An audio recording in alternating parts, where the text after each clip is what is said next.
NASL fans, this is your weekly rewind for week 22. Let's start in Fort Lauderdale. Battle of Florida teams, Tampa Bay traveling south. Fort Lauderdale would find themselves a man down after 19 minutes. Michael Teta sent off for violent conduct. Fort Lauderdale having to play the rest of the game a man down, and they held out until the 79th minute. And that one ends up going into the net. Rafael Cox, new signing, formerly of the Atlanta Silverbacks, puts the Rowdies ahead 1-0. Takuya Yamada laying that ball off nicely for him. Just minutes later, into the box now. Another shot on net, and that one goes in. Frankie Sanfilippo, the captain, would score to give the Rowdies a 2-0 lead. Stoppage time, Carl Court, formerly of Newcastle United, player with Premier League and Champions League experience, scores the third goal for Tampa Bay, his first goal in NASL competition since signing just a few weeks ago. Tampa Bay 3-0 victors. This match even otherwise.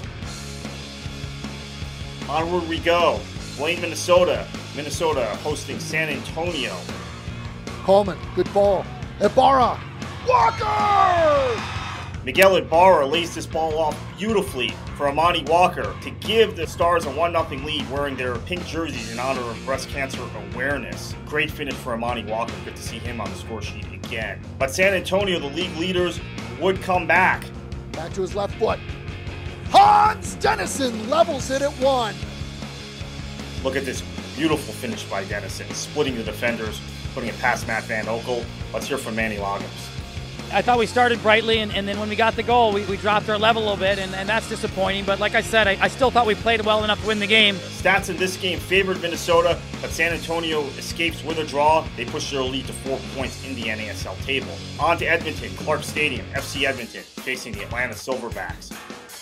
First half action, Eric Ati beaten on this free kick by Brian Arguez, but it goes off the top post. Second half action. Atlanta playing it through the middle, and there's a chance for Horth, and he's played it beautifully into the corner. Matt Horth beating Lance Parker. Atlanta up 1-0 at this point. Throw in by Maroney to the near post. There's the header, and it's another goal. Long throw in minutes later, and Horth makes it 2. He'd win NASL Offensive Player of the Week for his efforts. Great finish. Parker didn't have much of a chance there. Atlanta, 2-0 victory. More chances for Atlanta. 8 shots on goal. Good effort away from home for the Silverbacks.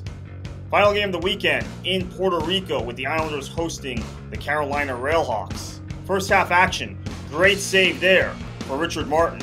Acrobatic save by Martin. Later on, Carolina would finally break through. Into the middle, center, bounces off the post. Brian Ackley finishing this opportunity, and that would give the RailHawks a 1-0 lead. Then the RailHawks would strike again. Shot on frame, and it's in! Jason Gary, well done. Past Martin, defenders seen wanting there. Puerto Rico would get back into this one in the second half. Ramos sets up, shoots, and he scores! Vito Ramos, the young Puerto Rican. Hector Ramos scoring. The Islanders, who made the long trip back from Los Angeles after CONCACAF Champions League. But Carolina would seal the game. Pantazopoulos whips the cross in, and it's in! And Nick Zimmerman gets the Carolina RailHawks' third goal of the match.